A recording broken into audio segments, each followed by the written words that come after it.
Hello, Vachi. Let's read the question. Water flows along a horizontal pipe of non-uniform cross-section. The pressure is 1 centimeter of Hg, where the velocity is 35 centimeter per second. At a point where the velocity is 65 centimeter per second, the pressure will be. तो water हमारा flow करे along a horizontal pipe of non uniform cross section, ठीक है।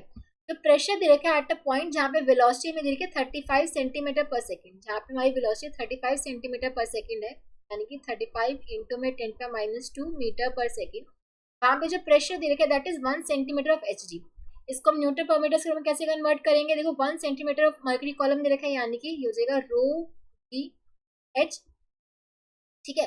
Density of the mercury column कितनी हो जाएगी आपके पास? 13.6 into में 10⁻³ kg पर मीटर क्यूब। जी की वैल्यू आपके पास हो जाएगी 10 मीटर पर सेकंड स्क्वायर, और height of the mercury column कितना दे रखा है? 1 सेंटीमीटर, तो यानी कि 1 इंटू में 10⁻² मीटर, ठीक है। तो ये आ जाएगा आपके पास 13.6 इंटू में 10⁻² न्यूटन पर मीटर स्क्वायर। तो ये आ गया, ठीक है। प्रेशर इस पॉइंट पे कितना आ गया? ये आ गया, ठीक है। यहाँ पे आपको 1 सेंटीमीटर ऑफ Hg दे रखा, ठीक है। इसको मैंने रो जी एच में कन्वर्ट कर दिया। यहाँ पे डेंसिटी ऑफ द मर्करी और height of the mercury column दे रखा था आपको, ठीक है। तो आपने प्रेशर निकाल लिया। अब देखो ऐसे पॉइंट पे जहाँ पे वेलोसिटी आपको दे रखी है 65 सेंटीमीटर पर सेकेंड, तो मीटर पर सेकेंड में कन्वर्ट करें 65 इंटू में 10⁻² मीटर पर सेकेंड। यहाँ पे हमें प्रेशर निकालना है, ठीक है।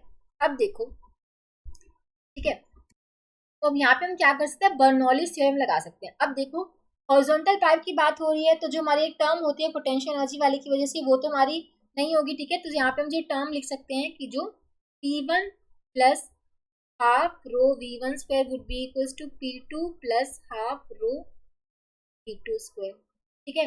यहाँ पे जो एक और टर्म थी वो हमारी कैंसिल आउट होगी, ठीक है। पोटेंशियल एनर्जी की वजह से वाली टर्म हमारी कैंसिल आउट होगी, ठीक है। अब देखो P1 की वैल्यू कितनी है? 13.6 इंटू में 10⁻² प्लस हाफ इंटू में रो की वैल्यू क्या हो जाएगी? Density of the water, water हमारा फ्लो हो रहा है हॉरिजॉन्टल पाइप पे, यहाँ पे डेंसिटी ऑफ द वाटर आएगी, ठीक है। डेंसिटी ऑफ द वाटर कितनी है? 10⁻³ kg पर मीटर क्यूब। V1 की वैल्यू कितनी दी हुई है? 35 इंटू में 10⁻² का स्क्वायर, ठीक है। P2 हम निकाल लेते हैं, प्लस हाफ इंटू में डेंसिटी ऑफ द वाटर 10⁻3, हमें B2 की वैल्यू कितनी हुई है? 65 इंटू में 10⁻² का स्क्वायर।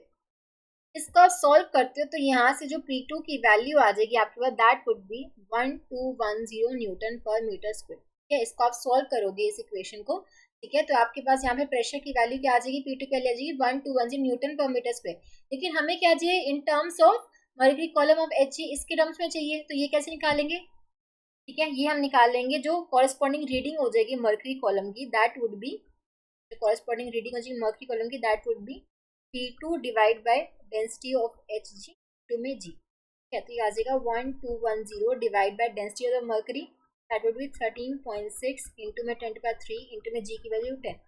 इसको सॉल्व करने पे आपके पास आ जाएगा 8.89 इंटू में 10⁻³ मीटर। इसको हम फर्दर लिख सकते हैं, ये हो जाएगा आपके पास 0.89 इंटू में 10⁻² मीटर, यानी कि 0.89 सेंटीमीटर, ठीक है। तो जो हमारी जो रीडिंग आ गई मर्करी कॉलम की, that is 0.89 centimetre of Hg हम बोल सकते हैं, ठीक है। तो प्रेशर क्या हो जाएगा? 0.89 सेंटीमीटर ऑफ Hg, यानी कि option A. Option A would be the correct choice. I hope आप सबको समझ आया होगा। Thank you so much.